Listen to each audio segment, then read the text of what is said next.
보내면서 어떤 걱정들 하셨어요? 상담실에서 만난 어머니들은 주로 관계 때문에 걱정들을 많이 하시더라고요. 혹시 뭐 우리 아이가 왕따를 당하면 어떡하나, 친구를 못 사귀면 어떡하나, 이런 것들 걱정 많이 하시는데요. 이 문제에서 어느 정도 자유로워지면 그 다음에는 보통 성적, 공부를 어떻게 할지 뭐 이런 거에 대해서 걱정들 많이 하시더라고요. 저는 일찍이 공부 진짜 너무 강조 안 한 엄마 중에 하나인데요. 저는 애들한테 야, 공부는 학교에서 다 하고 와. 집에 오면 그냥 놀아. 뭐 이렇게 강조를 한 거예요. 그리고 전 그게 옳다고 생각을 했습니다. 작년에 코로나가 터졌죠. 저희 아들이 집에서 최선을 다해서 게임만 하는 거예요. 그래서 제가 보고 있자니까 너무 답답해요. 그래서 야, 너는 어떻게 게임만 하냐? 이러니까 아니야, 좀 이따 나가서 놀 건데 이러면서 또 나가서 노는 거예요. 그래서 제가 야, 공부는 좀 안 해? 그랬더니 저희 아들이 버럭 화를 내는 거예요. 집에서 왜 공부를 하냐고. 공부는 학교에서 하는 건데. 아니, 너무 황당하지 않습니까? 어떤 분이 저희 딸은 너무 고지식해요. 너무 고지식하게 매일같이 온라인 수업 보느라고 눈병이 나서 요즘 안과 다녀요. 그러길래 저희 아들은 조만간에 관절염으로 갈 것 같아요. 이렇게 말을 했네요. 많은 부모님들이 실제적으로 내 아이가 어느 정도 수준이 되는지 성적이 되는지 중2 때까지는 정확하게 잘 모르세요. 중1까지만 하더라도 자유학년제다 이래서 시험 제대로 안 본단 말이에요. 그렇지만 우리 애가 보통 이상은 하겠지라고 많이들 기대하시죠. 저도 기대했더랬습니다. 저희 딸이 중2가 되어서 이제 첫 시험을 봤죠. 제가 시험 잘 봤니? 그러니까 저희 아이가 적당히 봤어 이래요.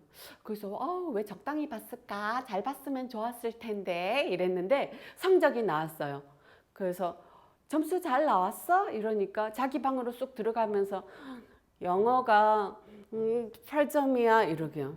저는 80점으로 알아들었어요. 그래서 잘 봤네 이랬더니 다시 방에서 나오더니 48점이 뭐가 잘 봐? 이러는 거예요. 그래서 그때 엄청 궁금했잖아요. 도대체 몇 점 만점이야? 혹시 모르실까 봐 알려드리는데 100점 만점입니다. 이제 그때쯤 되니까 제가 막 마음이 너무 조급해지기 시작하는 거예요. 내가 너무 신경을 안 썼구나. 주변에서들 자기야 중학교 올라갈 때는 학원도 좀 다니고 공부도 시키고 이래야 돼 이런 말 들었었는데 하나도 귀담아서 안 들었던 거죠. 그래서 제가 아이한테 걱정하지 마라. 엄마 중학교 때 공부 잘했다. 교과서를 가지고 와라. 내가 도와주겠다. 이런 거예요. 그래서 아이가 교과서를 가지고 왔어요. 그래서 진도 어디까지 나갔어? 이러니까 그거야 내가 모르지. 이런 거야. 아니 지가 모르면 누가 알아야 돼요? 근데 제가 금방 알아냈잖아요. 세상에 그림이 빼곡하게 그려져 있어요. 어디까지? 진도 나간 거기까지. 저처럼 공부에 대해서 너무 신경을 안 써도 학습 습관이 안 잡혀서 문제인데요. 그렇다고 해가지고 너무 또 신경 쓴다고 또 잘 되는 것도 아닌 것 같아요. 고등학교 첫 모의고사 점수가 나온 날 어떤 엄마가 아들이랑 그 상담을 받으러 오셨어요. 이 집 아들이 중학교 때까지 공부를 아주 잘했대요. 자, 부모님 두 분 다 이 아이의 공부에 관심이 많으셨는데요. 특히나 아빠가 정말로 애를 많이 쓰시더라고요. 그런 걸 어디서 구하는지는 잘 모르겠는데 문제은행처럼 각 과목별로 이렇게 프린트물로 문제를 풀어가지고 뽑아가지고 오신대요. 그리고 그걸 아이에게 풀도록 시키는데 이 아들이 못 푸는 문제가 없을 정도로 너무너무 잘했대요.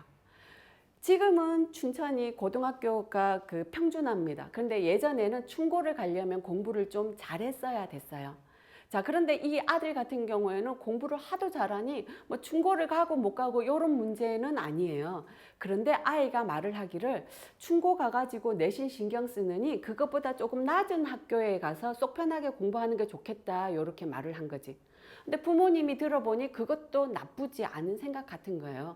그래서 이제 그렇게 하자고 해서 좀 낮은 학교에 진학을 했습니다.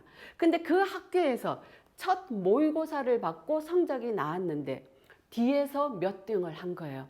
그 부모님으로서는 납득이 잘 안 되는 상황인 거죠. 제가 학생을 만났는데 얘가 점수가 왜 그렇게 나왔는지는 금방 알 수 있었습니다.